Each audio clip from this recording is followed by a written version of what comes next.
Hello, everybody. My name is Kamara, and today we will be reviewing our penultimate episode of Season 3 of Bubble Guppies. Season 3, Episode 25.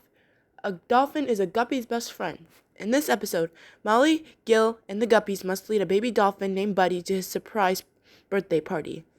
Now, this episode is really, really cute. I absolutely loved it. I love dolphins.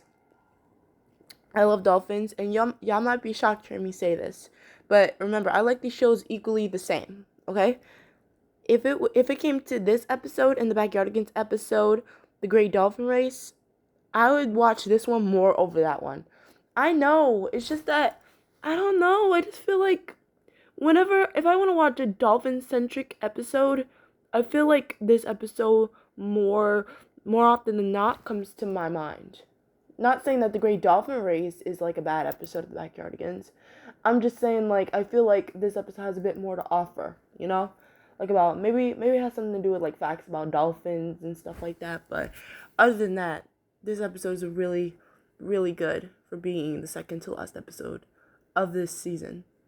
So, our episode starts with Molly and Gil swimming to school, and they go over to like this pier, and they see like a whole bunch of dolphins flipping out of the ocean, splashing about and then they see like this French lobster underwater photographer. And tell me why I might as well say it. He reminds me of the narrator from SpongeBob. He does. He does. Yeah, you know, the one that's like moments later. He reminds me of him so much. Oh my god. Oh my goodness. But anyway, he explains that he takes pictures underwater of dolphins, and he says that one of those dolphins out there is Buddy's mom, his dad, and then we meet Buddy himself, and he's so cute, he's adorable. And he explains that it's his birthday today, and he's 1 year old. And Molly and Gil wish him a happy birthday. And then the lobster photographer says Buddy should catch up with his parents. And then he says, "What am I doing? I must take more pictures of them. Goodbye, children." And he takes a picture of Molly and Gil. And then they swim to school, excited to tell everybody about Buddy. Once they finally get there, they explain to him that they met a baby dolphin, and it's his birthday. And of course, Una and Dima, being the animal baby lovers they are, you know how they act. And then Dima says, actually it was first Goey that says that dolphins can swim really fast. And Dima says that dolphins are my favorite type of fish.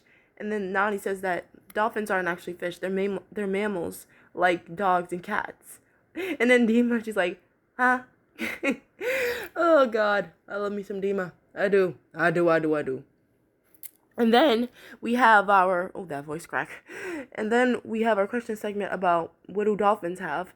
And then we have our pop song, Hey Dolphin, which is really catchy. I like it. Like, hey dolphin, hey dolphin, hey dolphin, friendliest face in the sea. Hey dolphin, hey dolphin, hey dolphin, friendliest face in the sea. I like it. It's catchy.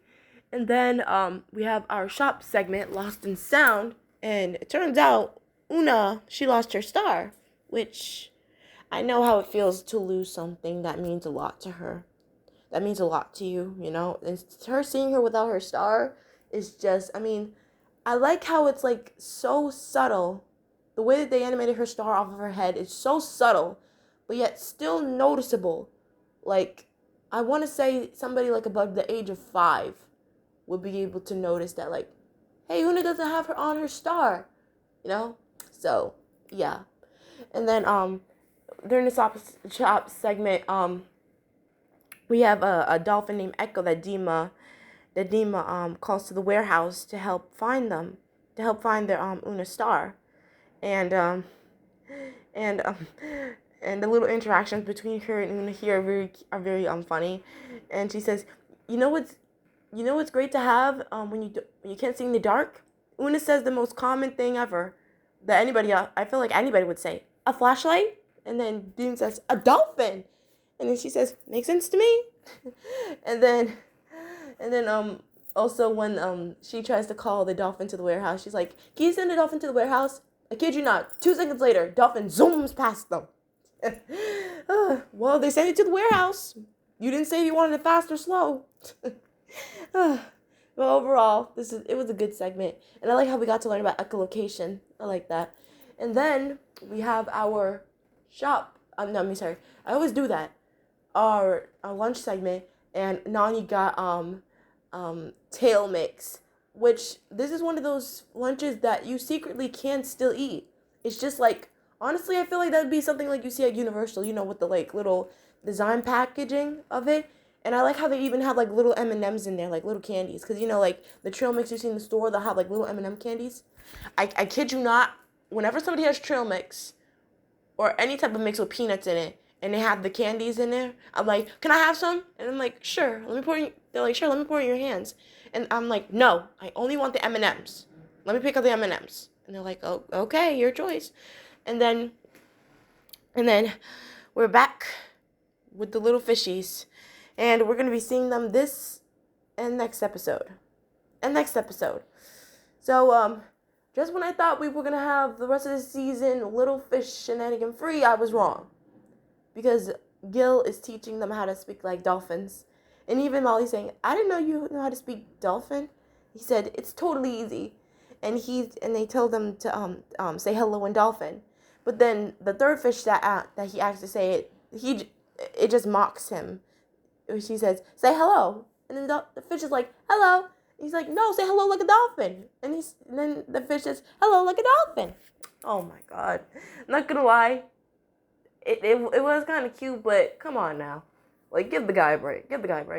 And then we head over to the classroom, and we see Mr. Grouper and Gil on some sort of laptop looking up dolphins, and there's like 40 species of them. And we find out that Buddy is a bottlenose dolphin, and they like to jump out of the water. And we find out what a group of dolphins' name is. It's a pod. And we have Una, Dima, and Gobi, and they all made a birthday cake for Buddy. And when Guppy said, I drew the birthday cake, Dima was like, it's fish flavor. And then Mr. Grouper says, I'm sure Buddy will love it. Dolphins love fish. And then we get that moment where he's like, wait a minute, I'm a fish. And then we have Gobi once again coming through with the puppets. He's like, and I like to eat fish. Chomp, chomp. And then Mr. Grouper gets all scared. And then Gobi, he's like, I also like ice cream. Which, me too. And then we have our outside segment. Dima and Molly, they serve dolphins ice cream, Italian ice cream. Which is not just, is it not just gelato? Can you call it gelato?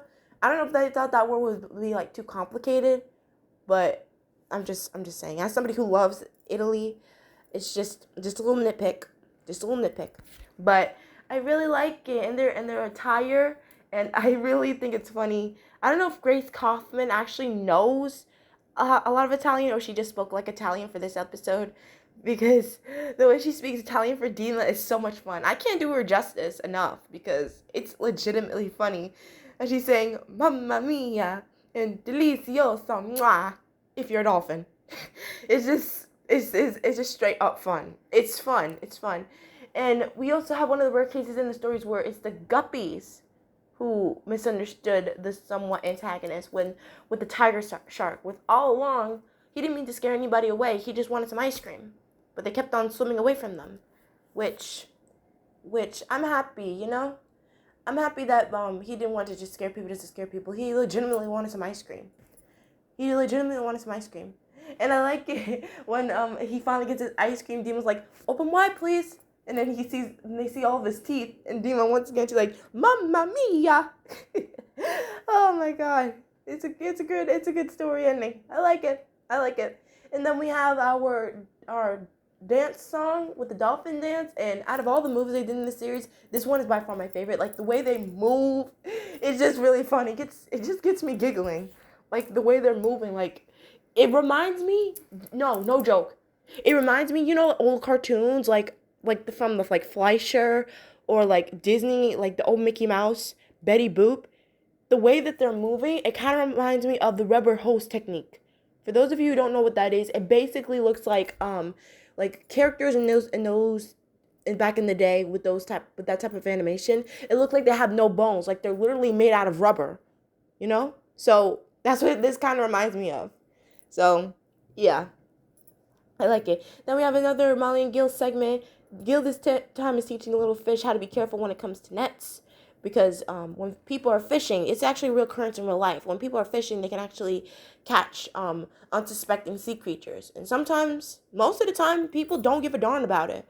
But sometimes people, in all sweet cases, they will free the animal. Which, shout out to those people. Shout out to those people. And it's just so cute. I actually like how they're like going going around and around the net. But then Gil tells them to be careful because if you were dolphins, you would get, and then the net falls on him and he says tangled, and he's just walking away with the net on the top of his head, and then we see Buddy again inside the segment, and then when he's gone, when he swims away, the narrator, not the narrator, the lobster photographer explains that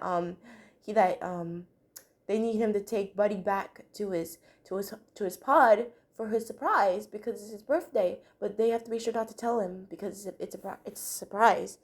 And then we have our field trip, which honestly, for some reason, this moment right here has to be one of the best moments in season 3 because we think about it for 1 second.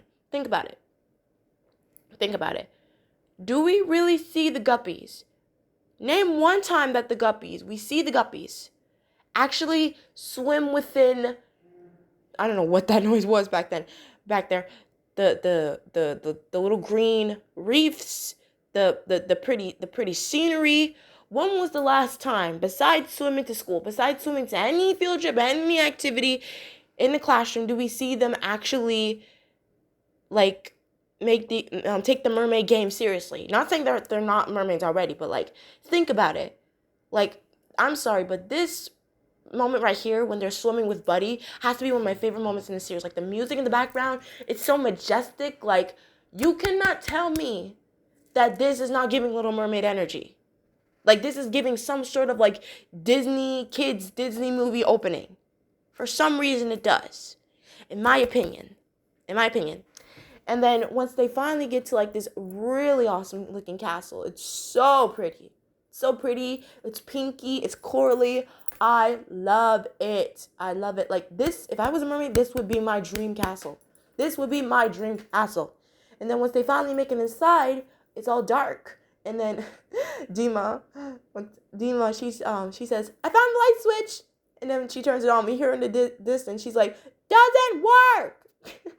And then Molly and Gil suggest that they can use Buddy because he has echolocation to hear things in the dark. And then once he finally uses it, he finds out his surprise. We see a birthday hat, a birthday cake, and a birthday present, and it's a birthday party.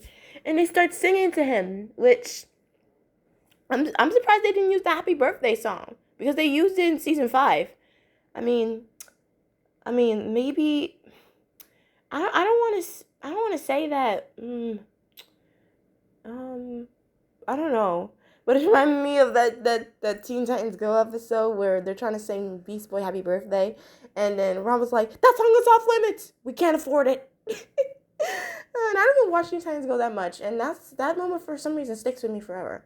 So I want to say around this time, cartoons couldn't really sing the Happy Birthday song, but I want to say that's not true because I feel like I've seen cartoons in this time sing the Happy Birthday song. But maybe that's just me. Maybe that's just my false memory.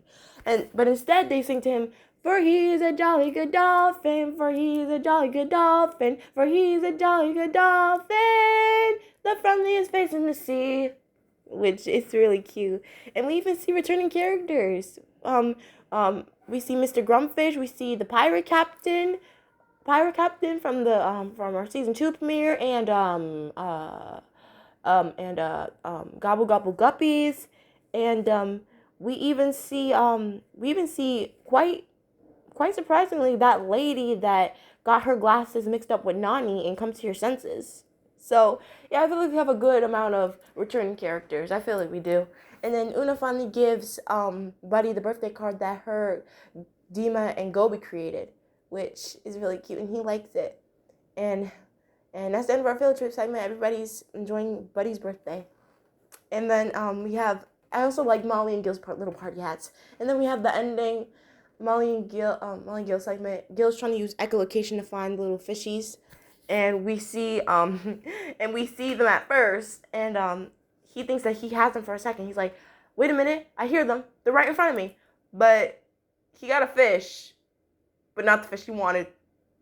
Tiger shark. And oh my God. And him looking and him being surprised. And he's like, Mamma Mia. He's running. Oh my God, bro. And that ends our episode. So overall, this episode was really good. I really enjoyed it. This episode was a great penultimate episode for our second to last episode of this season. I feel like it was good. It talked about one of my favorite underwater creatures, how smart they are, how great they are. So I can have this any other way, and a birthday episode at that as well. Oh, you can count me in. So I'm giving this episode a 10. I like it. It was really good. So, you know what that means. We only have one more episode left of this season. We are finally coming to the end, people. We only have one more episode left. So, with all that being said, tune in with me next time as we will be reviewing our season finale, Season 3, Episode 26, Fruit Camp. See you all next time.